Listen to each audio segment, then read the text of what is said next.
자, 예수님께서 무리들 앞에서, 제자들 앞에서 그 당시 지도자들이었던 바리새인들과 서기관들을 책망하시는 이 내용들을 통하여서 교회 안에 종교 놀이를 하고 있는 종교인들, 그리고 신앙인이 있다라고 이렇게 어떻게 보면 이런 기준들을 예수님께서 하나하나 지적하시고 말씀하시는 내용들이 계속 이어지고 있습니다. 그런 가운데 지난주에 우리가 함께 살펴봤던 바리새인들과 서기관들의 모습, 어찌 보면 교회 안에 진짜 신앙인이 아닌 그냥 종교인으로서의 모습들이 어떤 특징들을 가지고 있는지 우리가 세 가지로 함께 살펴봤어요. 자, 동영상에서 봤다시피 순종을 남들에게는 강요는 하고 있지만 자기는 순종하지 않는 이런 자들, 그리고 남들을 비판하고 정죄하는 것으로 말미암아 자기의 경건함과 자기의 권위를 막 세우려고 하는 바로 그런 사람들, 심지어 교회 안에서 주어지는 직분을 뭘로 알아요? 벼슬인 줄 알고 높은 곳에 있어서 다스리려고 할 뿐만 아니라 사람들에게 인정받고 대접받으려고 하는 이런 모습들, 여러분 이거는 진짜 신앙인의 모습이 아니라 스스로 속고 있는 것이요, 그냥 종교놀이를 교회에서 그냥 하고 있는 자들이다라는 말씀을 우리가 함께 나눴습니다. 자, 그런 가운데 오늘 3절 말씀을 보니까, 자, 줄쳐진 대로 보니까 그들이 하는 행위에 대해서 뭐 하지 말래요? 본받지 말래요. 그렇게 하면 안 되는 거죠. 우리 종교인으로 살아가면 안 된다는 거죠. 그래서 자, 오늘 말씀은 그런 거예요. 진짜 신앙인, 예수님의 제자가 되어진 자들로서 신앙인으로 살아간다면 과연 어떤 모습으로 살아가게 될 것이냐라고 하는 내용들에 대해서 세 가지 특징을 오늘 함께 살펴보도록 하겠습니다. 자, 1번을 볼게요. 다 같이 시작. 무익한 정의감을 버리고 행하고 지킴으로 순종을 실천하라. 자, 오늘 말씀을 보니까 3절이에요. 3절. 그러므로 무엇이든지 그들이 말하는 바, 이건 이 바리새인들과 서기관들이겠지요. 순종도 잘 안 하는 사람들이에요. 근데 그들이 가르치는, 그들이 말하고 있는 그것에 대하여 뭐 하래요? 행하고 지켜라라고 예수님 말씀하시는 거예요. 사실 이게 되게 쉽지 않을 겁니다. 어찌 보면 지도자들이라고 하는 사람들이 자기는 순종 안 하면서, 자기는 말씀을 잘 지키고 행하지도 않으면서 이거 해야 된다, 저거 해야 된다 라고 가르칠 때 그것에 순종해야만 하는 성도 입장에서 볼 때 이런 마음이 들어갈 수 있을 것 같아요.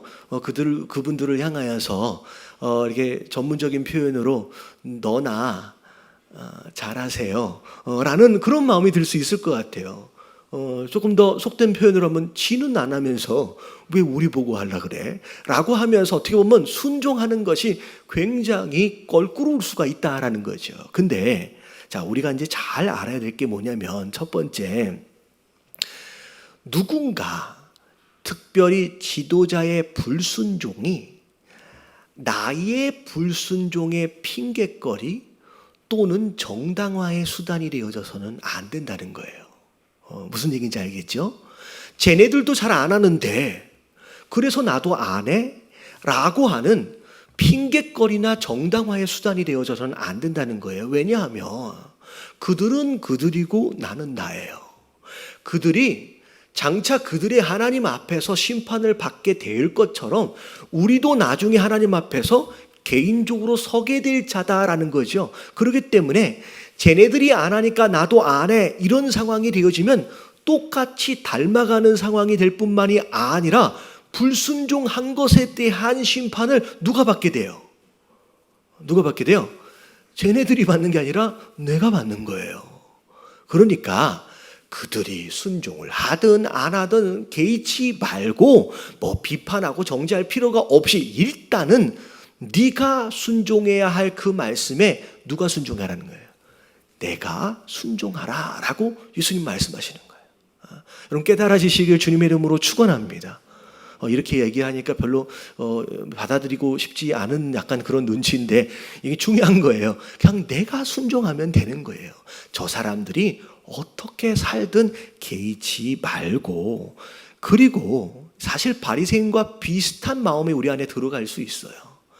지도자를 향하여 누군가를 향하여 비판하고 정죄하는 것으로 말미암아 자기의 경건함을 자꾸 드러내고 싶고 포장하고 싶은 마음이 있을 수 있다는 거죠. 그래서 누군가를 비판하는 것으로 나는 그들보다는 다르다라고 하는 것을 삶의 열매로 증명하는 게 아니라 비판 그 자체로 증명하고 싶은 이런 꼼수가 우리 안에 있을 수 있다라는 거죠. 여러분, 여기에 우리가 속아 넘어가면 안 돼요. 특별히 인터넷이나 이런 데에서 누군가를 막 비판하는 데 앞장서시는 분들 좀 조심하셔야 돼요. 오히려 그런 분들일수록 자기 삶 가운데 진짜 맺어야 할 열매는 없고 말로만 비판하는데 앞장서 있는 사람들이 더 많습니다. 우리가 여기에 속아 넘어가면 안 된다는 거예요. 그리고 솔직히 우리가 그분들을 향하여서 잘못됐다고 비판하고 정죄하고 판단을 하면 그들이 지도자라고 하는 그 사람들이 듣고서 내가 잘못했구나, 내가 죄를 저질렀구나 하면서 눈물 흘리며 회개를 할까요? 그러면 안 들을 거예요. 여러분, 오늘 말씀도 마찬가지예요. 지금 예수님이 지금 이 바리새인들과 이 서기관들을 향하여 책망하고 계세요. 이 책망에, 예수님의 책망에 그들이 눈물을 흘리며 회개하며 돌아왔느냐? 그런 흔적이 없습니다. 오히려 나중에 이들이 예수님을 뭐 하려고까지 해요? 나중에 예수님을 죽이려고까지 해요. 여러분, 이런 책망이 그들의 마음을 돌이키거나 변화시키지 않습니다. 듣지 않아요. 여러분, 이건 단순히 지도자들에 국한되어 있는 상황은 아닙니다. 여러분, 우리 모두가 사실 그래요. 지도자들 뿐만 아니라 우리 모두가 누군가가 나를 위해서 한 충고이고 책망이다라고 할지라도 솔직히 그걸 감사하는 마음으로 들을 수 있는 실력이 여러분 우리 안에 원래 없어요. 난 잘 들어요. 여러분, 착각하지 마세요. 누군가가 자꾸 나한테 너 이거 고쳐야 돼, 너 이거 바꿔야 돼 라고 자꾸 이야기를 해주면 그 사람이 되게 고마울 것 같지요. 여러분, 들어보시면 되게 기분이 나빠요. 그리고 그 사람하고 같이 하고 싶지 않아 하는 마음이 오히려 더 강해집니다. 자, 예를 들어서 저희 결혼 아직 못하신 분들이 많이 있는데, 안 하신 분들이 많이 있는데 못했다 그러면 좀 마음이 그러니까 이제 청년들입니다. 자, 여자들끼리 서로 친구예요. 근데 그 친구들 중에 한 명이 어떤 남자를 만나기 시작했어. 근데 이 친구가 그 남자한테 쏙 빠진 거야. 그 이 남자가 너무 좋고 얼굴만 봐도 좋고 목소리만 들어도 좋고 한마디로 뭐가 씌운 거예요? 콩깍지가 딱 씌었어요. 근데 옆에 있는 그 여자의 친구가 나중에 우연히 알게 됐는데 이 남자의 과거를 알게 된 거야. 심지어 과거뿐만 아니라 현재도 이 소위 말하는 망나니 뭐 이런 거 있잖아요. 정말로 나쁜 남자야. 그래서 이 남자랑 같이 교제하면 안 될 것 같고 이 남자랑 결혼하면 큰일 날 것 같은 거예요. 그래서 이 사람이 얘기를 해주는 거예요. 야, 그 남자 내가 알고 보니까 이런 남자인데 내가 어떻게든 알게 됐어. 너 조심해야 될 것 같아. 너 그러면 잘못하면 큰일 날 것 같아. 너 결혼도 막 생각하고 있는 것 같은데 너 결혼하면 너 안 될 것 같아 라고 정말로 이 친구를 사랑하는 마음으로 조언을 해줘요. 그러면 여러분 들을까요? 안 들을까요? 여러분 안 들을 거예요. 여러분 안 들어요. 오히려 내가 내린 결정과 선택을 방해하고 반대하는 친구로 오히려 이 친구를 미워하게 될 거예요. 심지어 나중에 이 남자랑 결혼하게 됐어. 근데 나중에 진짜 알고 보니까 이 친구가 이야기해 준 것처럼 진짜 나쁜 남자야.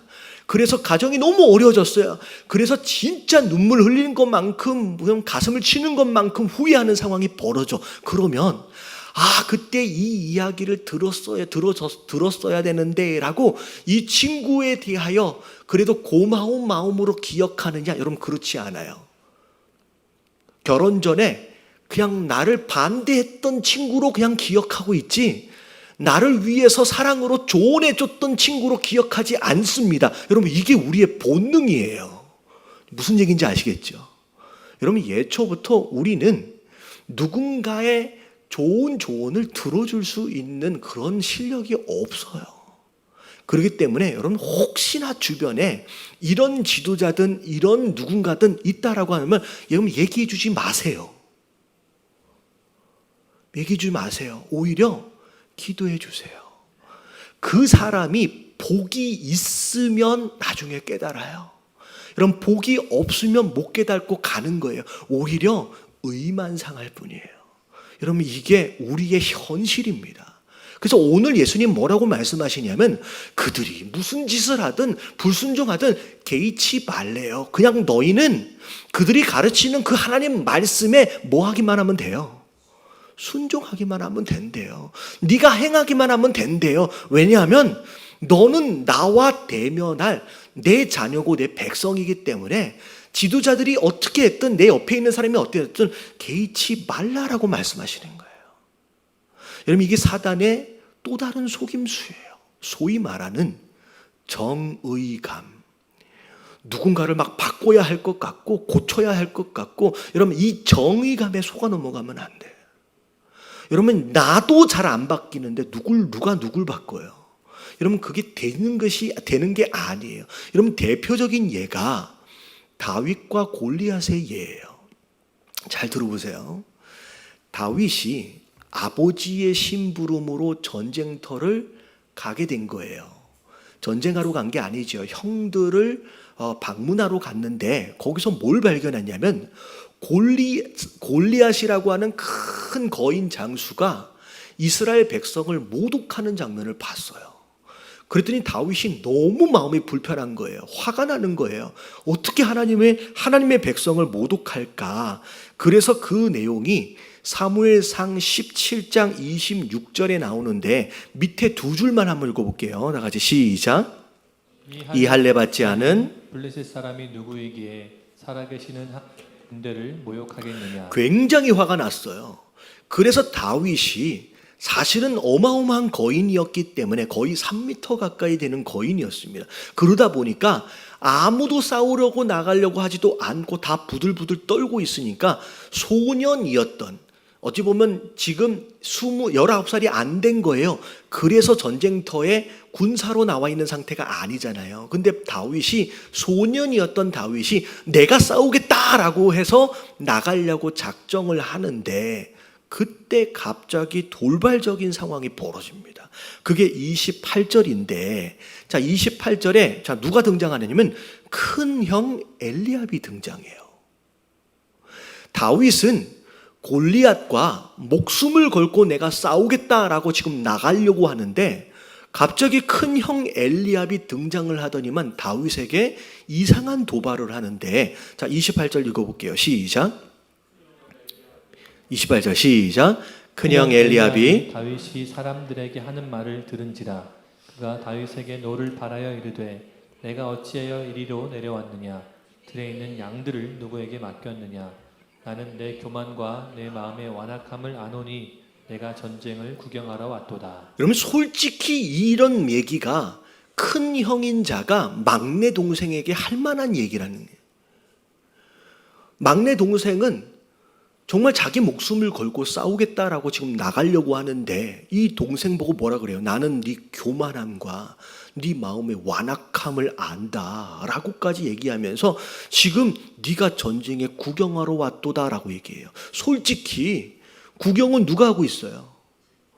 그럼 자기가 하고 있잖아요. 자기는 무서워서 덜덜 떨고 있는 상황 가운데 함부로 움직이지도 못하면서 전쟁에 나가겠다라고 하는 다윗을 향하여서 오히려 구경한다라고 거의 저주에 가까운 이야기를 합니다. 자, 이랬을 때 여러분 다윗의 마음이 어땠을까요? 여러분 다윗은 굉장히 슬픈 거예요. 억울한 거예요. 답답한 거지요. 어떻게 큰 형이 나한테 이런 얘기를 할 수 있고 어찌 보면 용기를 주고 격려를 해줘야 될 사람인데 큰 형이 어떻게 나한테 이런 저주를 퍼부을까 굉장히 억울할 거예요. 이 큰형하고 싸우고 싶은 마음도 들을 거예요. 근데 다윗이 어떻게 반응했는지를 보면 자 29절 30절 자 다 같이 한번 읽어봅니다. 시작. 다윗이 이르되 내가 무엇을 하였나이까 어찌 이유가 없으리까 하고 돌아서서 다른 사람을 향하여 전과 같이 말하매 백성이 전과 같이 대답하니라. 예, 큰형 엘리압하고 멱살 잡고 싸웠어요? 안 싸웠어요? 안 싸웠어요. 비록 억울했지만, 말도 안 되는 저주를 들었지만 형하고 안 싸워요. 그리고 돌아서서 자기가 해야 할 일에 집중하는 거예요. 자, 우리가 잘 생각해야 돼요. 이겨도 별 볼 일 없고 지면 어마어마하게 손해보는 전쟁, 싸움 해야 돼요? 하지 말아야 돼요? 여러분, 이런 전쟁과 이런 싸움에 목숨을 거는 미련한 사람들이 많아요. 여러분, 다윗이 이 엘리압하고 멱살 잡고 싸워서 만약에 이겼어.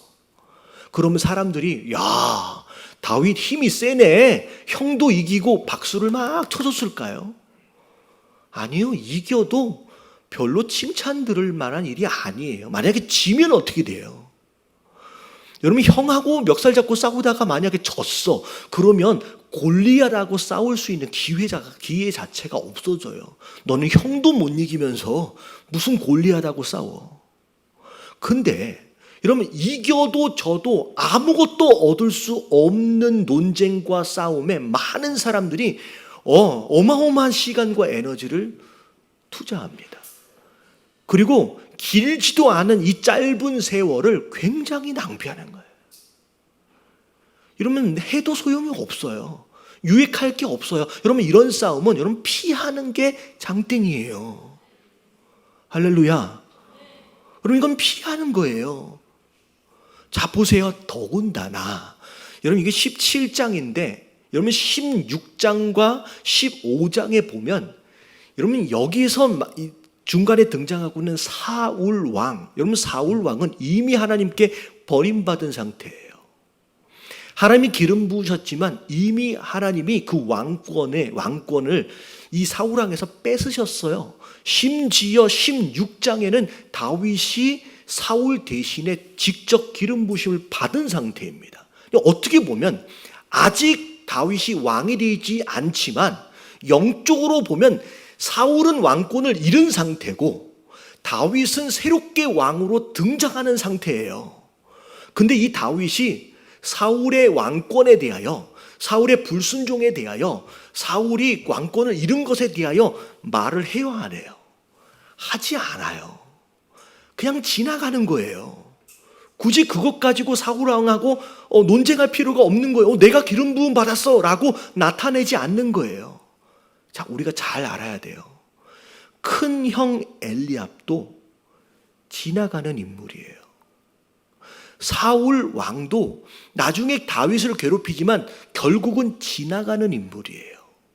우리가 대놓고 싸워야 할 대상이 아니라는 거예요. 다윗은 누구랑 싸우면 돼요? 오늘 여기 나오는 골리앗과 싸우면 돼요.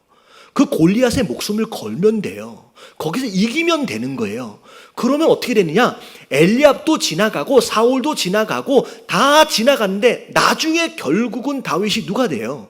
이스라엘의 왕이 돼요. 다윗이 엘리압하고 논쟁하고 싸우지 않아요. 다윗이 사울하고 멱살 잡고 싸우지 않아요. 다윗은 뭐에 집중해요? 내가 지금 이 순간 어떤 말씀에 순종해야 하느냐에 집중을 하는 거예요. 그러면 결국은 하나님이 그분의 뜻 아래서 그 다윗을 세워가시는 거예요.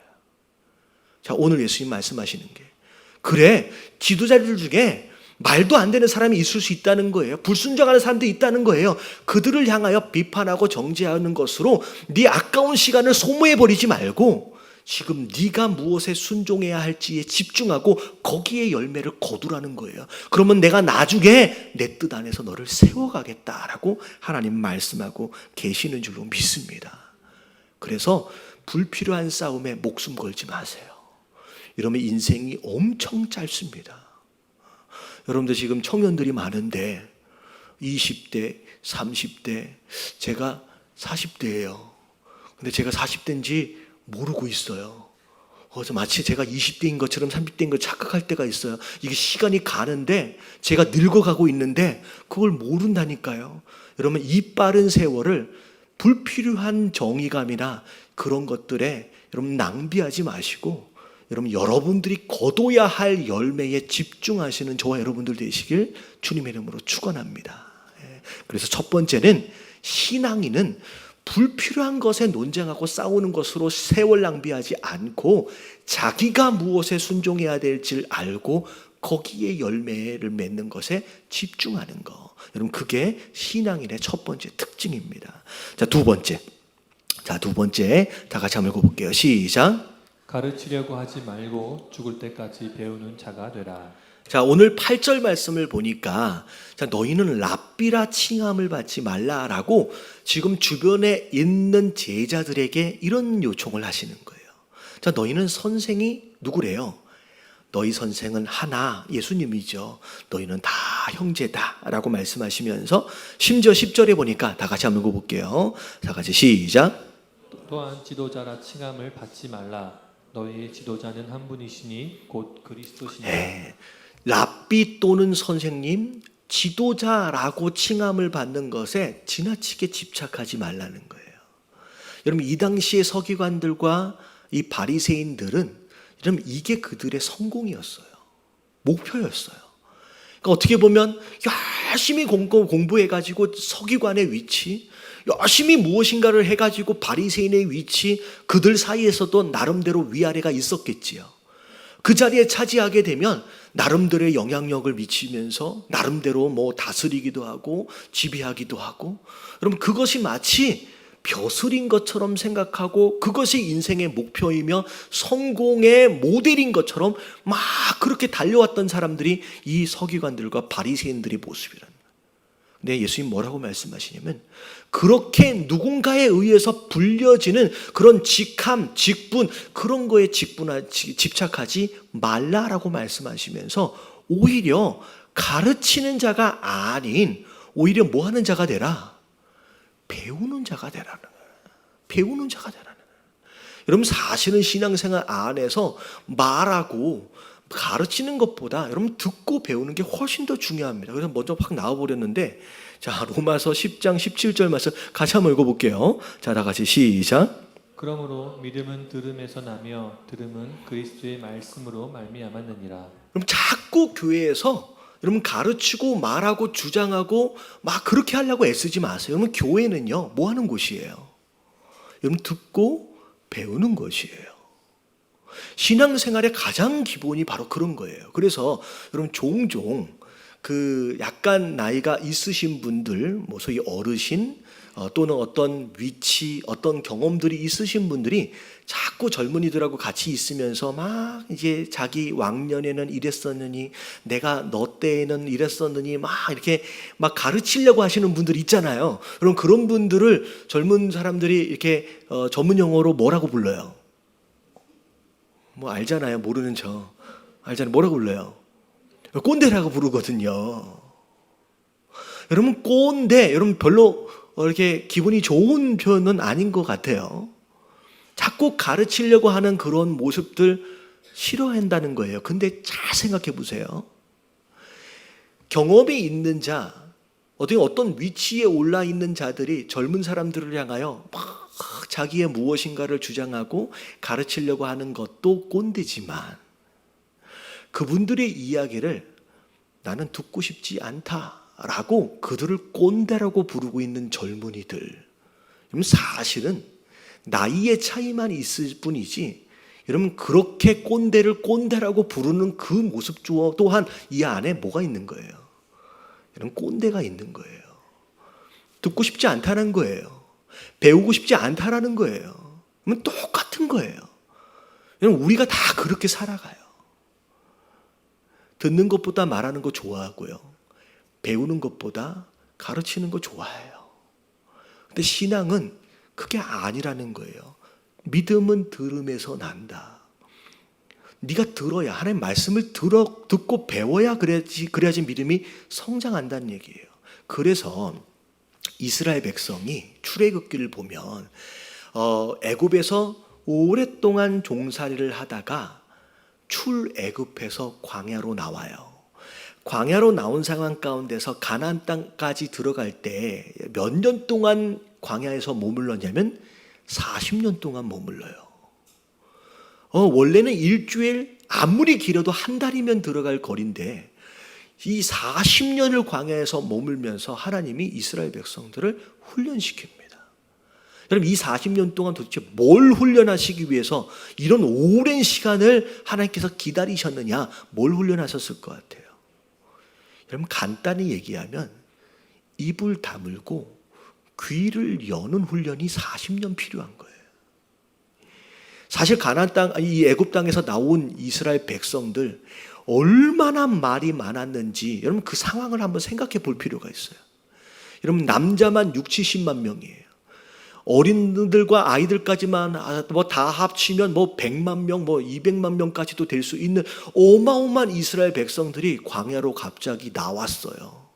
나왔더니 광야는 광야지요. 뭐 여기서 뭐가 준비된 게 없잖아요. 뭐 물도 없고 먹을 것도 없고 아무것도 없는 그 장소에 나와서 이스라엘 백성들이 처음부터 시작하는 거예요. 앞에 있는 홍해 때문에 불평하고 원망하기 시작하고, 먹을 것이 없어서 원망하고 시작하고, 마실 것이 없어서 원망하고 불평하기 시작하고, 별의별 이야기들이 다 나왔어요. 아마 자세하게 살펴보면 이런 얘기들이 있었을 거예요. 아니, 모세, 아론 이 많은 사람들을 끌고 나와 놓고선 여기서 뭘 먹어야 될지, 뭘 입어야 될지, 뭘 마셔야 될지 계획도 없이, 준비도 없이, 아무것도 없이 이렇게 끌고 나온 것이 말이 되냐라고 해서 별의별 얘기를 다 했을 거예요. 심지어 물이 없어서 일주일 내내 목말라서 있었을 때 누군가는 그 얘기했을 거예요. 내 이럴 줄 알았다고. 그냥 끌고 나올 때부터 알았다고. 그래서 이 고생을 한다고. 누구 때문에? 니네들 모세 때문에, 아론 때문에 별의별 이야기를 다 했을 거예요. 근데 그렇게 말 많은 이스라엘 백성들 결국은 40년 동안 하나님은 뭘 훈련하냐면 그 입을 다무는 훈련을 하죠. 나중에 이 40년의 훈련이 끝나고 난 뒤에 가나안 정복을 들어갈 때 가장 첫 번째 만난 성 이름이 뭐예요? 성 이름 뭐예요? 여리고성. 여러분, 이 여리고성의 전투의 방식을 보면 40년 동안 뭘 위해서 훈련했는지가 딱 드러나요. 이러면서 여리고성 전투를 어떻게 이겨요? 막 무기를 막 준비하고 군대가 뭐 전략을 짜고 그런 거 아무것도 없어요. 그냥 하나님 뭐라고 말씀하세요? 그냥 아침에 일찍 일어나가지고 백성들하고 한 바퀴를 돌고 오래요. 그리고 다음날 일어났더니 또 일어나서 한 바퀴를 돌래요. 여러분, 하나님의 말씀하심이 참 답답한 게 뭐냐면, 자 보세요. 하나님이 이 여리고성을 돌라고 말씀하실 때 7일째까지 다 돌고 나서 마지막 7바퀴를 다 돌고 나서 소리를 지르면 이 여리고성이 무너질 거야 라고까지를 말씀하셨을까요? 그렇지 않아요. 뒤에까지 이 여리고성이 어떻게 무너질지에 대해서는 침묵하세요. 어디까지만 말씀하세요? 오늘 한 바퀴 돌 것까지만 말씀하세요. 그러면 백성들이 돌면서 무슨 생각을 해요? 도대체 우리 뭐 하는 짓이지? 아니, 전쟁을 해야 되는데 지금 뭐 하고 있는 것이지? 뭐 이런다고 무슨 뭐 어떻게 전쟁을 이길 수, 별의별 생각과 별의별 말들이 다 나올 수 있을 것 같지만 이 여리고성 전투의 내용을 보면 백성들이 일주일 내내 한 바퀴씩 돌고 마지막 7번 돌 때 이런 불평하고 원망했다는 이야기가 한 번도 없어요. 다시 말하면 40년 동안 철저하게 뭐가 된 거예요? 입이 다물어지고 귀가 열리기 시작하는 거예요. 이제 하나님의 음성을 듣고 순종하기 시작하는 그 상황. 근데요, 사실 그 내막을 자세히 들여다보면 되게 슬퍼요. 뭐가 슬프냐면, 자, 출애굽했을 때의 그 이스라엘 백성들이 있었어요. 40년이 지나고 나서 가나안 땅에 들어갈 때의 인구의 숫자가 거의 비슷합니다. 근데 사람이 다 바뀌었어요. 20세 이상인 성인 여호수아와 갈렙만 빼놓고 광야에서 다 어떻게 됐어요? 다 죽었어요. 결국은 40년 동안 하나님이 침묵하고 귀로 듣는 것, 순종하는 것을 훈련으로 40년을 허락하셨는데, 사실 속 내막을 잘 들여다보면 훈련이 되어져서 입이 다물어진 게 아니라 입을 벌려서 떠드는 자들이 이 광야에서 다 어떻게 된 거예요? 다 죽은 거예요. 여러분, 이게 굉장히 충격적이고 안타까운 현실이에요. 여러분, 많은 사람들이 애굽에서 나왔어요. 이제 가나안 땅으로 가요.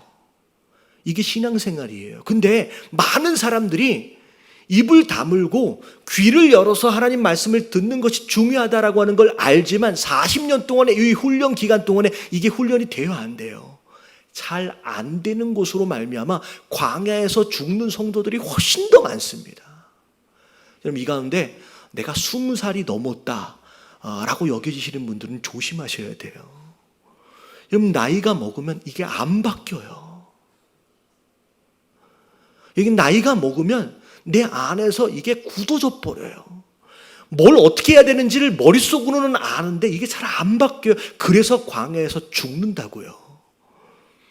여러분, 광야에서 죽지 마시고 여러분, 가나안까지 가보시는 저와 여러분들 되시길 주님의 이름으로 축원합니다. 옆에 계신 분들에게 인사 좀 해주세요. 가나안까지 같이 갑시다.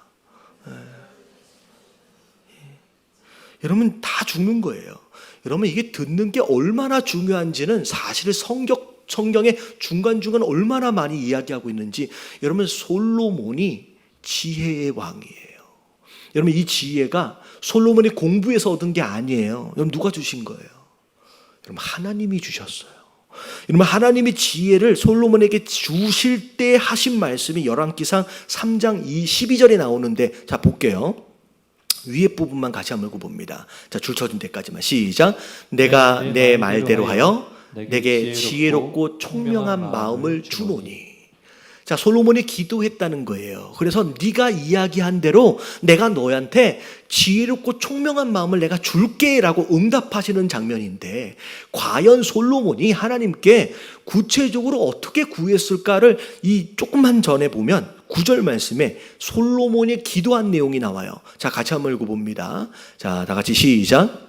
누가 주의 이 많은 백성을 재판할 수 있사오리이까? 듣는 마음을 종에게 주사 주의 백성을 재판하여 선악을 분별하여. 솔로몬이 하나님께 기도했던 제목의 내용을 보니까 뭘 구했어요? 듣는 마음을 내게 주시옵소서 했더니 하나님이 네가 구한 대로 뭘 주겠다? 지혜롭고 총명한 마음을 주겠다라고 말씀해요. 다시 말하면 지혜는 머리가 탁월하게 잘 돌아간다, 비상하다 이런 게 아니라 뭐 하는 거예요? 귀를 열고 들을 줄 아는 마음이 바로 그 마음이 지혜로운 마음이라는 거예요. 여러분, 이 마음을 가지시길 주님의 이름으로 축원합니다.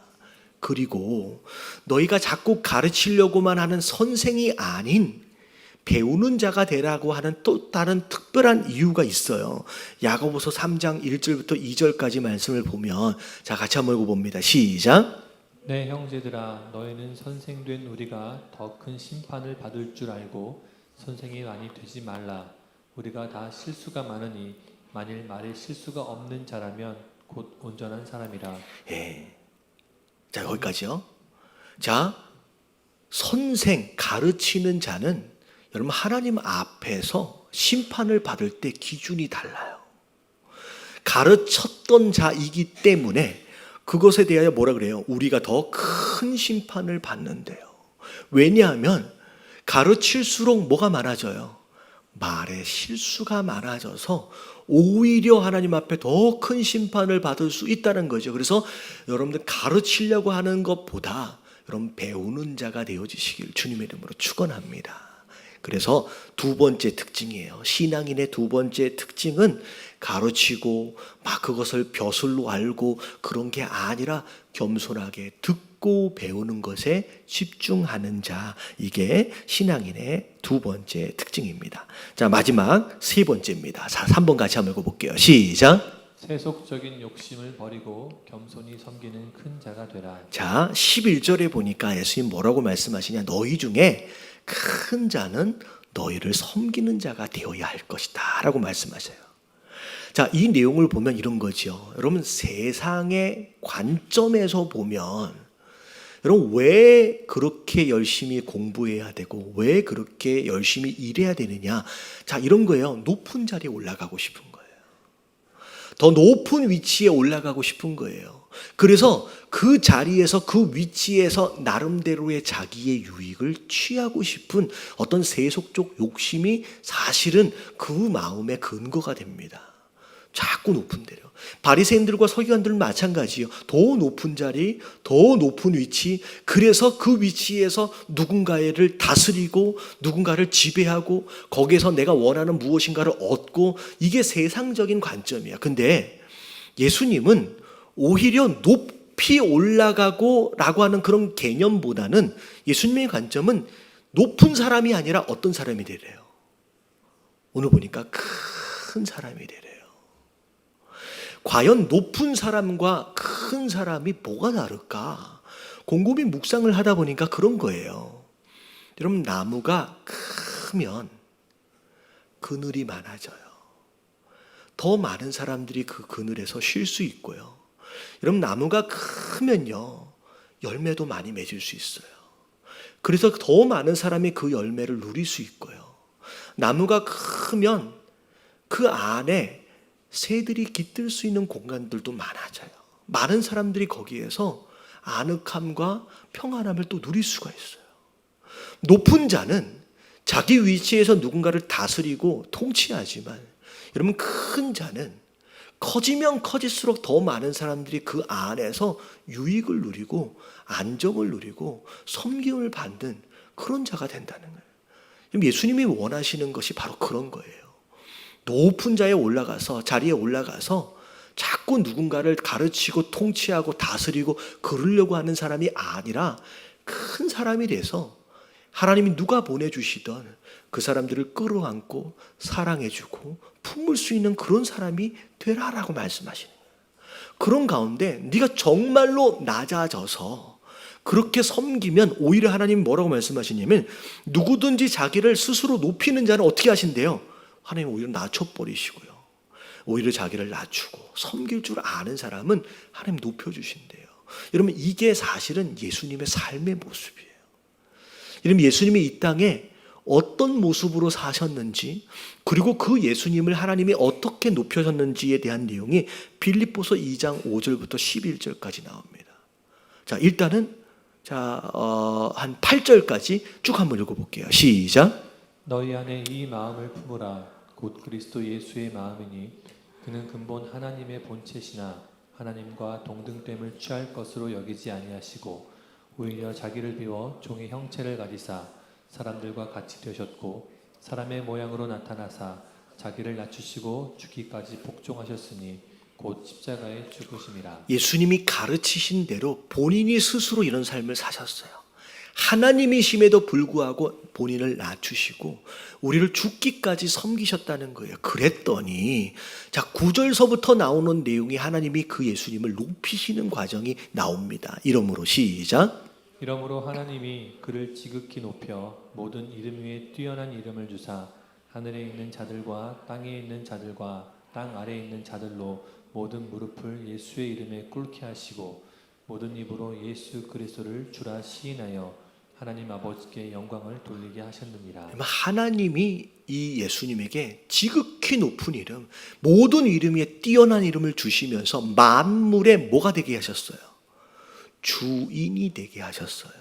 여러분, 이게 굉장히 중요한 원리인데, 왜 하나님이 섬기고 겸손히 섬기는 자들을 높이시느냐, 이런 거예요. 스스로 막 높아지려 하면서 그 위치에서 누군가를 다스리고 통치하고 자기 유익을 취하는 자가 위에 있으면 그 아래에 있는 사람들이 다 고통을 당해요. 그 한 사람 때문에. 근데요, 스스로를 낮추고 섬기려고 하는 사람이 주인이 되면 그 아래에 있는 사람이 전부 다 행복해지는 거예요. 그래서 예수님을 그렇게 하신 것처럼 우리도 마찬가지예요. 세속적 욕심을 가지고 자기 유익을 취하기 위해서 높은 곳으로 올라가려고 하는 사람은 하나님이 주인으로 세우지 않아요. 왜냐하면 그 밑에 있는 사람들이 다 고통받으니까. 하지만 예수님처럼 정말로 겸손하게 섬기고 정말 큰 자처럼 끌어안고 사랑하려고 하는 그 사람이 있다라고 한다면, 그 사람이 주인이 된다라고 한다면 그 밑에 있는 모든 사람들이 전부 다 행복을 누리는 거예요. 여러분, 이게 하나님 나라의 모습인 줄로 믿습니다. 이게 다스림이라는 거예요. 그래서 예수님이 이런 모습으로 살아라라고, 이게 진짜 신앙인의 모습이다라고 예수님 말씀하십니다. 오늘 이 말씀을 통하여서 이런 교회 안에 함께 예배하고 있음에도 불구하고 종교 놀이에 심취해서 종교인으로 살아가는 사람들, 여러분 그런 사람 절대로 닮지 마시고 절대 따라가지 마시고 여러분 진짜 신앙인이 되어지시기를 주님의 이름으로 축원합니다.